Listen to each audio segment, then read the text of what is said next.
오늘은 제가 이런 단어를 하나를 말씀을 드리면서 오늘 말씀을 좀 시작해 보려고 합니다. 억울하면 출세하라. 여러분, 예전에 우리가 한 70년도, 6, 70년 이후에 많이 들었던 얘기예요. 억울하면 출세하라. 여러분은 어떤 생각이 드나요? 제가 그래서 휴대폰으로 인터넷에 들어가서 이렇게 살펴보았더니 힘없고 빼없는 사람들이 억울한 일을 많이 당한다. 그래서 억울하면 출세하고 힘도 갖고 권세도 가져야 된다. 그러면서 또 다른 면에서는 이게 뭔 뜻이냐라고 묻는 사람들이 많으니까 또 어떤 사람은 대답하기를 갑질을 하기 때문에 을이 이런 억울한 일을 당하기 때문에 갑이 되어야 한다. 그러니까 다시 말하면 억울하면 힘을 기르고 자기의 능력을 키우라. 그런 의미의 말이에요. 이 억울한 일을 당하는 사람들을 억울하면 출세하라고 하는 이 말 가운데는 서러움을 당하지요, 무시를 당하지요, 멸시를 당하지요. 그러다 보니까 성질이 많이 나죠. 네, 자기의 화도 나고 분노도 난다 그런 얘기죠. 여러분, 우리는 서러워할 것도 없고 화낼 것도 없고 분노할 것도 없고 낙심할 것도 없고 좌절할 것도 없고 절망할 것도 없습니다. 그런 의미에서 저는 오늘은 제가 실력을 이라고 하는 제목을 가지고 함께 은혜 나누려고 그래요. 억울해할 거 없다는 거죠. 내 실력, 육적인 내 실력을 키우면 되고 육적인 내 실력을 높이면 되고 나의 가치를 높이면 된다. 영적으로 영성을 높이고 영성을 키우고 영적으로 높이면 우리는 하나님의 인정을 받게 되고 그리고 축복을 받게 된다는 거예요. 오늘 결론을 먼저 말씀을 드린다라고 하면 이렇습니다. 내가 정말 영성을 키우고 영성을 높이고 내 가치를 높일 때에 하나님께서도 인정하시고 하나님께서는 반드시 축복하신다는 거예요. 오늘 본문의 백부장의 내용이 그거예요. 백부장이 자기의 믿음의 영성을 키웠을 때에 예수님께서 그것을 보시고 그것을 들으시고 그래, 이스라엘에서 이만한 믿음을 만나보지 못했다고 하며 감격하시면서 가라, 내 믿은 대로 될지어다 하시니 그 즉시로 하인이 나았다라고 하는. 사랑하는 성도 여러분, 저와 여러분이 영성을 키우시기 바랍니다. 영성을 높이시기 바랍니다. 나의 영적인 가치를 높여서 내 스스로가 보석을 만들고 내 스스로가 다이아몬드를 만들 때에 하나님도 그 믿음을, 그 영성을 인정하신다는 거예요. 그 인정하시고 감독하시고 감격하셔서 그의 소원을 들어주시고 이루신다라고 하는 그 얘기예요. 우리가 살아가는 이 세상은요, 정말 이 세상을 어렵게 힘겹게 살아가지만 그럼에도 불구하고 우리는 원망할 필요가 없고 불평할 필요가 없고 짜증낼 필요도 없고 화낼 필요도 없고 원망할 그 시간에, 불평할 그 시간에, 짜증낼 그 시간에, 화낼 그 시간에 우리는 나의 실력을 키우는데 투자하고 노력함으로 말미암아 우리의 실력을 높여가고 실력을 키워가고 그럴 때에 세상 사람도 인정한다 이거예요. 그리고 대접을 받고 대우를 받는다는 거죠. 내 스스로가 나의 가치를 높여야 된다라고 하는 거죠. 영적으로도 마찬가지예요. 그래서 우리는 실력이라고 하는 것을 제가 국어사전에서 찾아보니까 사람이 어떤 일을 실제로 해낼 수 있는 능력이나 다른 말로 능력을 키우자. 육적인 능력도 갖추어야 되겠고 영적인 능력도 갖추자. 그래서 그거를 키우는 일에, 그것을 높이는 일에 우리는 힘써야 되겠다. 그래서 마태복음 11장 12절에 있는 말씀에 가보면 세례 요한 때부터 지금까지 천국은 침노를 당하나니 침노하는 자가 빼앗는다. 천국도 침노하는 자가 뺏는다. 침노하는 자, 이걸 표준 세번역에 보니까 힘쓰는 자가 차지한다. 그리고 공동 번역에서 보면 뭐라냐면 폭행하는 자가 빼앗는다, 차지한다, 이렇게 표현했어요. 천국도 힘쓰는 자, 노력하는 자, 애쓰는 자가 그 천국을 차지한다. 그렇게 우리에게 말씀해 주고 있다는 이야기입니다. 여러분, 사람이 물건값은 여기 타중이 있습니다. 이거에 대한 물건값은 사람이 정하지만 사람이 물건값을 정해요. 사람이 물건값을 매겨요. 그러나 사람의 가치는 자기가 높이는 거예요. 자기가 매기는 거예요. 자기가 정하는 거예요. 그래서 내가 실력을 갖추게 되면 그 사람의 가치가 높아지는 거죠. 그래서 이 세상의 환경과 조건, 여건 우리 탓할 게 없다는 거죠. 그리고 원망하고 불평하고 앉아 있을 시간이 없다는 거죠. 그 시간에 우리는 더 나의 실력을 갖추고 능력을 향상시키는 일에 힘쓰고 애쓰는 자들이 되어야 된다. 인생은요, 저는 이렇게 생각해요. 인생은 뭔가? 인생은 마치 자전거를 탄 사람과 같다.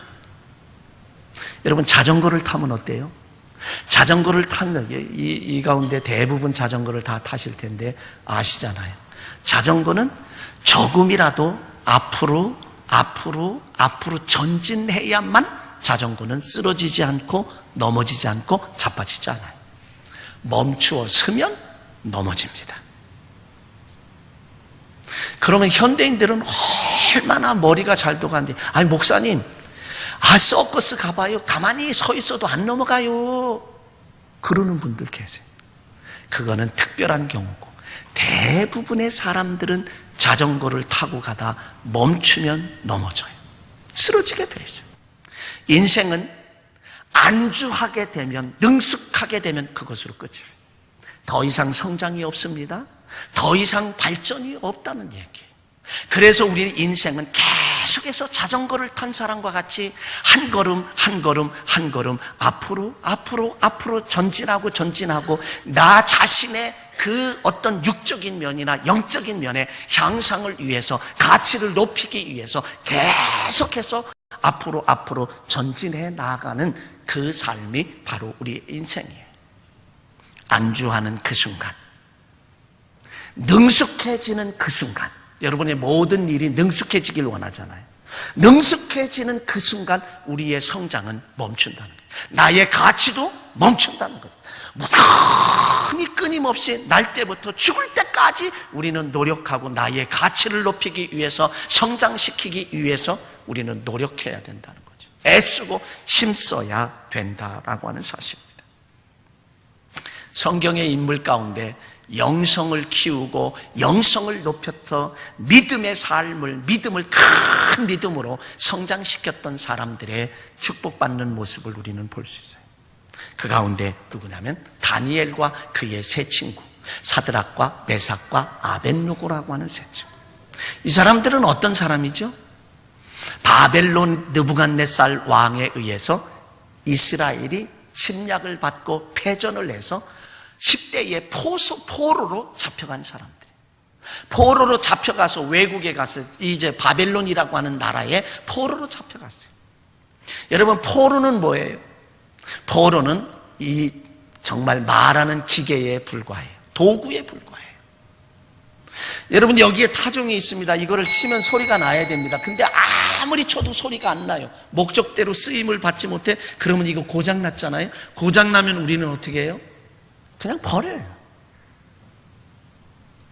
물건은, 도구는 버리면 끝이에요. 마치 포로로 붙잡혀간 사람들은 어떤 사람들이냐? 노예예요. 종이에요. 그냥 부리다가 못 쓰게 되면 그냥 버리는 것 같은 그런 도구에 불과한 인간 이하의 취급을 받는 사람들이 포로예요. 그런데 그들은 어떤 사람입니까? 그들은 다니엘과 그의 세 친구 사드락과 메삭과 아벳느고는 자기 자신들의 믿음을 키워갖고, 믿음을 높여갖고, 자기의 하나님, 오직 하나님만 바라보며 믿음을 높여가고 믿음을 성장시켜가고, 자기의 가치를 높였을 때, 오직 하나님만 바라보았을 때 말하는 도구에 불과한 비참하게 그지없는 그런 사람이지만 결국 애굽의 바벨론의 총리가 되죠. 그리고 세 친구는 관리가 됐습니다. 그런데 너무 왕의 총애를 받게 되니까 굴러온 돌이 박힌 돌 뽑아내? 그러면서 시기와 질투, 그래서 다니엘을 제거하려고 각종 수단 방법을 다 동원하지. 어인이 찍힌 줄 알고도 다른 신에게 기도하는 사람들은 사자굴 속에 집어넣는다라고 하는 그것을 알고도 봐라, 나는 오직 하나님을 위해선 그 믿음의 영성을 키워갔던, 높여갔던 이 다니엘은 예루살렘을 향한 창문을 활짝 열고 기도하는 모습을 그들에게 보여줍니다. 평소처럼 보여줘. 기도하다가 사자굴 속에 들어가서 죽는 한이 있어도 나는 하나님 앞에 기도하는 걸 멈추지 않겠다는 거죠. 결과는 어떻게 됐나요? 결과는 사자굴 속에 집어 던짐을 받았지만 하나님께서는 그 사자의 입을 봉하셔서 다니엘을 해하지 않았습니다.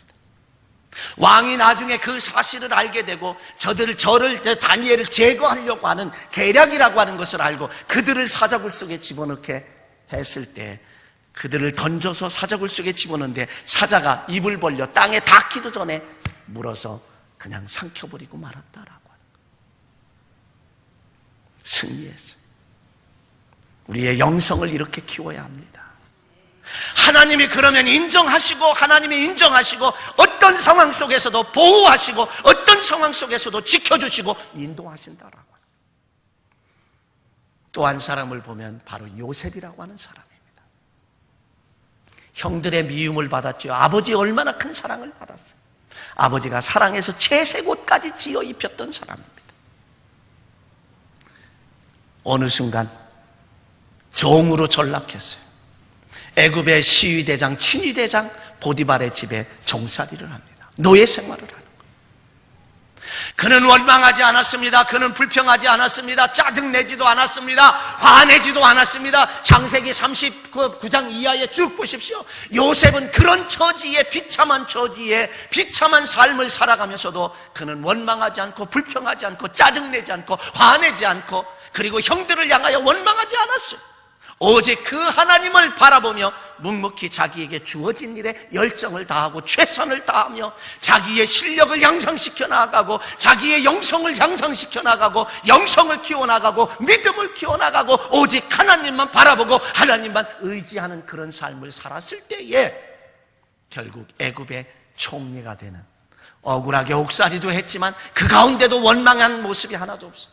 결국엔 애굽의 총리가 되는, 그래서 가족을 구원해내고 굶주린 가운데 구원하고 그리고 하나님의 뜻을 이루는 그런 민족으로 성장할 수 있는 그런 역사를 이루어 갔다라고 하는 사실입니다.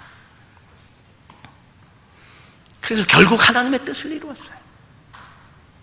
여러분, 왕따라고 하는 거, 이 왕따 따돌림이라고 하는 거 참 아픈 일이에요. 다른 말로 바꾸면 인종차별, 정말 더 아픈 일입니다. 근데 이것이 아이들에게만 있는 게 아니에요. 지금 초등학교, 중학교, 고등학교 이쪽에만 있는 게 아니라 어른의 세계에도 왕따가 있고요, 어른의 세계에도 차별이 있어요. 인종차별 참 마음 아픈 거예요. 인종차별, 세계에서 제일 차별이 심한 나라가 대한민국입니다. 여러분들, 저와 여러분은 대한민국에 살기 때문에 그걸 잘 못 느끼지만 이 나라에 와서 사는 외국인들은 얼마나 느끼는지 몰라요. 미국이란 나라는 다민족 국가로 다민족 이제 문화의 역사 속에 이루어진 나라가 미국이에요. 그럼에도 불구하고 인종차별이 그래도 있다고 하지만 제일 없는 나라가 미국입니다. 여러분, 왕따 당하면 얼마나, 사람들이 모여 있어요. 이야기를 재미있게 주고받습니다. 내가 그 자리에 이렇게 나타나기만 하면 모두가 다 말을 입을 딱 다물고 탁 끝나고 조용하고 땡땡해져. 왕따 당하는 거죠. 차별 당하는 거죠. 어른의 세계도 그렇다는 거예요. 그것처럼 아픈 일이 없어요. 그것처럼 아픈 일이 없어요. 미국이란 나라는 1960년대만 해도요, 차별이 무지무지 심했습니다. 흑인들은요, 서럽기가 아니었고요, 이제 정말 서럽기 아니 없었고요, 인격도 없었고 비참하고요, 모든 중요한 자리는 백인들이 다 차지했고요. 흑인들 참 비참했어요. 제가 아마 1977년도로 기억해요. 그 알렉스 헤일리의 작품 가운데 뿔이라고 하는 그런 4부작으로 흑백 TV일 때 이렇게 했어요. 근데 그 가운데서 보면은 방영했는데 참 인간으로서 그 누구냐면 주인공 한 사람에 대한 얘기. 쿤타킨테라고 하는 사람이 아프리카에서 잡혔어요. 그래서 미국에 이제 노예로 팔려왔어요. 그래서 그 쿤타킨테라고 하는 사람, 그 사람과 더불어서 7대손 후손까지의 그 일대기를 추적하고 찾아서 그려낸 작품이 바로 헤일리의 뿔이라고 하는 작품이에요. 그 작품 가운데서 보면 여러분 혹시 자녀들이 있으면 한번 이게 뭔지 한번 찾아봐 달라 그래서 한번 TV로 시청을 한번 해보시기 바랍니다. 정말요, 어떻게 사람이 저럴 수가 있는 거야? 어떻게 상상이 가지 않을 정도로 그냥 인간 이하의 취급, 심지어는 짐승만도 못한 대접을 받는 그 흑인들의 모습을 볼 수가 있어요. 당시 짐승만도 못했어요. 제가 그 드라마에서 4부작으로 할 때 제가 기억나는 건 또 주인이 그냥 그 인격적이지 않으니까 물 좀 가져라 그러니까 대접에다가 물을 떠가지고 침을 탁 뱉어가지고 갖다 주는 그 모습, 그거를 그냥 벌컥벌컥 마시는 그런 모습도 제가 지금 아주 77년도에 흑백으로 봤지만 영상이 지금도 제 눈에 환하게 보여요. 그 한 장면이 지금 들어요. 그렇게 비인격적인 삶을 살았다는 거예요. 그런데 이런 흑인들이 오늘날 어떻게 됐는지요. 제가 미국 갔다 오면서 비행기 안에서 영화 한 편을 봤어요. 저는 잘 몰랐는데 그 영화 한 편을 봤어요. 히든 피겨스라고 하는 영화. 아마 사진에 화면이 나올 거예요. 숨겨진 인물들이라. 이 세 사람이 흑인입니다. 영화의 세 사람이 다 주인공이에요. 세 사람이 다 주인공인데 아마 금년에 3월 달에 했는 것 같아요. 한국에서도 아마 한 것 같아요. 근데 이 세 사람이 흑인 여성들이 어디를 갔냐? 60년대 미 우주항공 나사라고 하는 거, 나사. 이 미 항공 우주국의 이 여성 과학자들입니다. 세 사람은 여성 과학, 흑인이면서 과학자들이에요. 그 장면이 이렇습니다. 세 여성이 한 차를 타고 카풀을 하고 지금 직장인 나사를 향하여 가다가 차가 그만 서버렸어요. 그래서 차가 서서 세 사람이 다 나와서 기다리고 있습니다. 그러면서 밑에 들어가서 이렇게 보는 가운데 백인 경찰차가 딱 다가왔어요. 백인 경찰차가 다가와서 당신들 뭐 하는 거냐? 누구냐? 그랬더니 지금 뭐 하는 거냐? 차가 고장났다. 그럼 당신들 어디 가는 거냐? 지금 이 나사에 직장을 간다. 직장이 어디냐? 저 미 항공 우주국이다. 나사라. 아니, 흑인도 거기에서 일하느냐고. 예, 흑인도 일하는 과학자입니다. 그랬더니요, 백인 경찰이 싹 달라졌어요. 그래요. 제가 차 좀 한번 손봐드릴까요? 아니에요. 지금 금방 볼 수 있습니다. 그리고 금방 시동을 걸었어요. 그러니까 그 백인 경찰이 뭐라고 이야기하냐면, 내가 에스코트 해주겠습니다. 그리고서는 그 이 백인 경찰이 앞에 가면서 그 흑인이 탄, 아까 3명의 주인공이 탄 그들을 쫙 인도해 나는, 에스코트하는 그런 모습이에요. 그럼에도 불구하고 이 60년대에 실화를 해서 나중에는 이 캐서린이라는 사람은요, 오바마 대통령 때 이제 그 국민 뭐라 그러죠? 훈장을 받았더라고. 훈장까지 받는 그런 사람.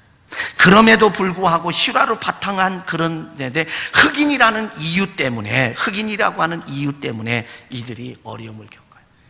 여기에 천부적인 수학의 능력을 가진 여성 캐서린 존슨이라고 하는 사람과 그 다음에 나사의 흑인 여성으로 리더이자 프로그래머인 도르시 본이라고 하는 사람과 그리고 흑인 여성으로서 나사의 엔지니어 기술자, 이 꿈을 꾸었던 메리 잭슨이라고 하는 이 세 사람의 주인공. 박사이면서도 과학자이면서도 흑인이라는 이유 때문에 회의에 참석할 수가 없습니다. 흑인이라고 하는 이유 때문에 화장실 이용이 불가해요. 백인들과 화장실을 같이 쓸 수가 없습니다. 그 연구실에서 800m나 떨어진 데를 화장실을 볼일 보러 가면 비가 오거나 눈이 오거나 뛰어가야만 합니다. 그리고 유색인종이 사용하는 그곳에서 화장실을 보고 와야 하는 그런 차별이 심했던 그런 모습입니다. 그리고 식당 이용도 불가합니다. 식당도 백인의 식당이 따로 있고 흑인의 식당이 따로 있고, 그렇게 멸시를 당하고 무시를 당하고 아주 인간 취급을 당하지 않던 그 흑인 세 사람의 모습이에요. 공용 커피포트에서도 커피를 따라 마실 수가 없고 흑인들만 따로 먹어야 하는 그런 상황이 벌어졌습니다. 과학자이면서도 나사의 직원이면서도 이런 차별이 있었어요. 그런데요, 놀라운 사실은요, 이 캐서린 존슨이라고 하는 수학의 천재, 흑인 여성이지만 수학의 천재인데, 이 우리나라의 파일럿이시면서 우리나라 2차 대전과 한국전쟁에 참여했던 그런 최초로 우주인이 된 존 허슬 글렌이라고 하는 사람이, 저 캐서린이 계산하지 않은 것이라고 하면 나는 할 수가 없다. 최초의 유인 우주선을 띄워서 지구를 몇 바퀴 돌고 도착하는 그것을 승선해야 되는 이 글렌이라고 하는 사람이 흑인이지만 캐서린이 계산해서 도착 지점을 말하고 하지 않으면 나는 출발할 수 없다 라고 말할 정도의 수학의 천재적인 재질을 가지고 있는 사람. 그런 일들이 이루어지다 보니까 그냥 거기에 화장실에 유색인종만 타는 거, 백인들만 사용하는 거, 식당이고 뭐고 다 뭐 때문에요? 그들이 실력을 갖추었을 때에, 능력을 갖추고 능력을 키웠을 때에 적어도 나사 안에서는, 미 항공우주국 안에서는 그런 차별이 없어졌다는 거죠. 이제 흑인 여성이지만 회의에 참석을 합니다. 그리고 함께 식당도 함께 이용을 합니다. 커피포트도 함께 이용을 합니다. 화장실도 함께 이용을 하는 그런 자기의 실력을 갖추고 능력을 갖추게 되니까 그런 무시를 당하지 않고 대접을 받고 대우를 받는 그런 상황. 이게 현실이었었다. 60년대, 불과 얼마 되지 않은 60년대의 현실이 바로 그거였었다라고. 우리는 이 땅에서 원망도 많이 하고 불평도 많이 하고 짜증도 많이 냅니다. 그러나 우리 크리스찬들의 중요한 것은 무엇이냐면 오늘 본문에 있는 말씀처럼 우리의 믿음을 키우고 믿음을 높이고 우리의 영성을 키워나갈 때에 예수님께서 우리를 인정하신다는 거죠. 여기에 백부장처럼 예수님께서 그것을 인정하시고 감동하시고 감격하셔서 이스라엘에서 이만한 믿음을 내가 만나보지 못했노라. 가라, 내 믿은 대로 될지어다 하시니 그 즉시로 하인이 나은 것처럼 자기의 소원을 이루었고 자기의 목적한 바를 이루었고 자기의 뜻을 이루었던 것처럼 하나님이, 예수님이 감동하셔서 그것을 이루어 준 것처럼, 사랑하는 성도 여러분, 저와 여러분의 오늘 본문에 나오는 백부장처럼 실력을 갖추고 실력을 키우고 그러므로 예수님의 인정을 받고 뜻을 이룬 이러한 삶의 주인공이 되어야 할 줄로 믿습니다. 여러분, 실력은 곧 믿음입니다. 믿음이 곧 실력입니다. 믿음이 곧 하나님의 축복입니다. 우리는 무엇보다도 영적 실력을 키워야 되고 영적 실력을 높여야 될 줄로 믿습니다. 그럴 때에 하나님께서 인정하시는 거예요. 그리고 하나님이 대우를 하시고 그리고 우리는 반드시 축복을 받을 줄로 믿습니다. 여러분, 소년 다윗을 보세요. 소년이에요. 그 글자 그대로 소년이에요. 그런데 블레셋의 거구 골리앗을 만나요. 전쟁에 맞닥뜨립니다. 그때에 이 소년이 가지고 있는 건 뭐냐? 실력이에요. 어떤 실력?